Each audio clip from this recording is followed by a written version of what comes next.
y'all down and to get the memo that we have almost 45 Americans that's in town that want to come to the inauguration. It felt amazing. My pops called me like, Con, listen, you know, these guys here, they had nothing, you know, it wasn't a part of the thing. Do you have room for them? And I was like, oh, of course. You know, my biggest challenge and always been my fight was to try to get as many African Americans back home as possible. Wow. You know, from all my peers to music industry execs to athletes, actors, you name it. You know, I've been trying. But what's amazing is that when they start to see my success that has nothing to do with the music side of what they know me for, that's when they start to ask the questions. Man, what are you doing? And then when I tell them what I'm doing, it's interesting that what I'm doing and what it's giving is what's motivating. Right. But I'm cool with that. Right. Because guess what? At the end of the day, in the States, that's what everybody's fighting for. You know, they fighting to be successful, they fighting to feed their families, they fighting to be in a position of power, they fighting to be in a position where they can actually really maximize whatever that gift is that they're exposing to everybody. But unfortunately, back home, the system just don't play fair with us. No, it does not. You know, and it's like, at what point do we say all the rights that we're fighting for in America, all the prejudice and bigotry that we fight against our people in America, how many protesters do we have to, you know, engage in?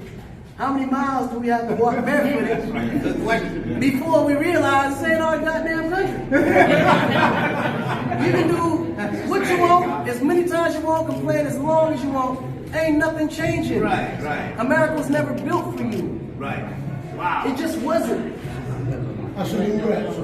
Right. So at the end of the day, it's like, okay, let's just go back home. Everything that we're fighting for back in America is available to you right here. And the crazy part about it is that the whole world's moving to Africa.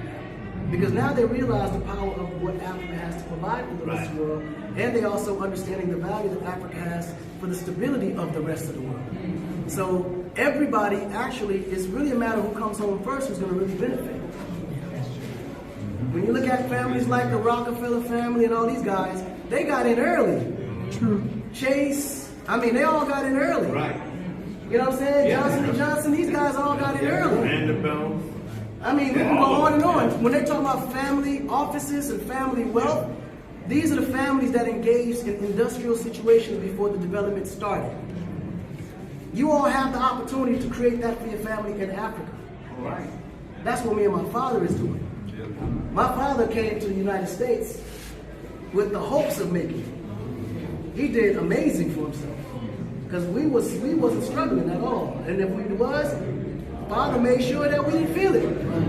I know now, at that time, we was going through some turbulence, because certain areas that I know of today just ain't areas that I would live in. But my pop was so well respected in those areas, I felt at home. But the amazing part about it is that we always lived in the suburbs. But somehow, I would always find myself back in the ghetto. And my mom would be like, what's wrong with you? Why are you always in the hood? Because I was raised in Africa. And I was so surrounded by friends, family, and a certain environment that when I came to America, the hood was the closest to that environment that I could find. Does that make sense? Yeah. So it was fun. You know, I could play hide and go seek. You know, you can chase the girls, you know. Stuff that you can do in the neighborhood. Whereas in the suburbs, you gotta be quiet. There's noise ordinances, and you can say too much, they call the cops.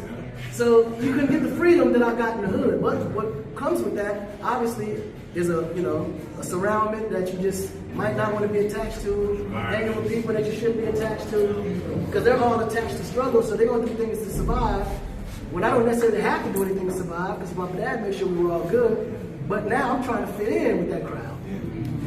But I felt like I went through that whole process to get me back here, though, because it gave me even a better understanding of what that struggle was in America.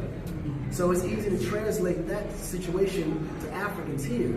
And there was this big, you can say, misconception that Africans didn't like African Americans. Yes. A huge misconception. not knowing that here you get the red carpet rolled out.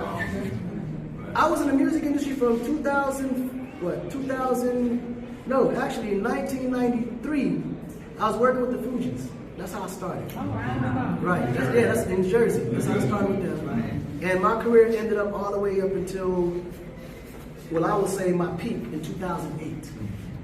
But from the time when I was in music from 1993 to 2008, I might have accomplished more for my financial stability in the 2 years from 2008 to 2010 that I spent in Africa. So basically what I'm saying is, the 2 years I spent in Africa made me more money in 2 years in Africa than I made in 15 years in music in America.